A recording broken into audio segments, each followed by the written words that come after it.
Morning. I really want to welcome Pete Hegseth here at NATO again. You were here in February. You were very clear about the agenda you and President Trump are driving.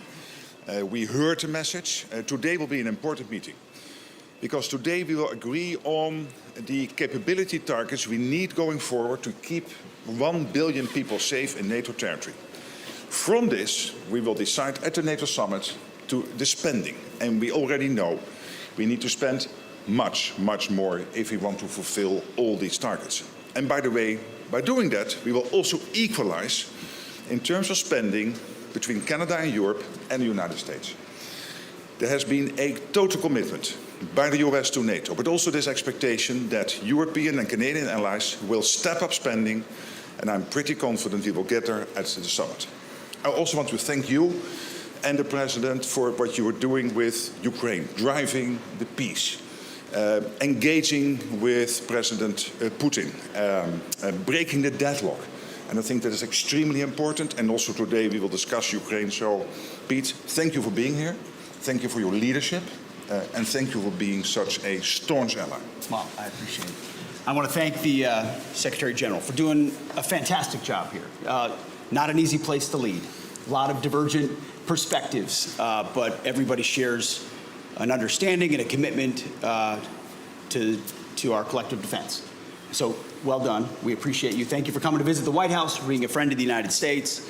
I also want to thank our ambassador to NATO here, Matt Whitaker, who has done a phenomenal job representing President Trump here and American interests.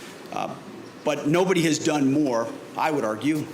And if you just look in plain speak at the commitments and the budgets of NATO countries, then President Trump, to restore NATO as an alliance. He did it in his first term, saying, you know, you can't freeload, you need to spend, you need to be a part of that commitment. European countries stepped up. Now we're seeing even more so, with even higher targets that Ambassador Whitaker and the Secretary General have set. We're talking about capabilities today, and that's important. You got to know what you're spending it on. And then that's going to be reflected, we believe, and the reason I'm here is to make sure every country in NATO understands every shoulder has to be to the plow. Every country has to contribute at that level of 5% as a recognition of the nature of the threat. It can't be about the flags that we love. It has to be about the formations that we have. It's that hard power that actually deters. And it can't just be U.S. capabilities. So the United States is proud to be here, to stand with our allies, but our message is going to continue to be clear. It's deterrence and peace through strength, but it can't be reliance.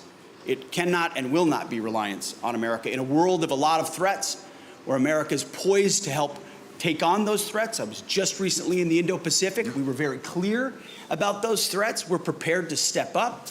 We need our allies to step up as well as we stand alongside them. So thank you for helping us have some of those hard conversations, those necessary conversations.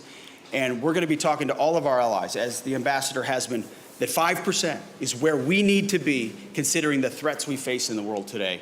And we'll have that conversation robustly and constructively. So, Secretary General, thank you very much.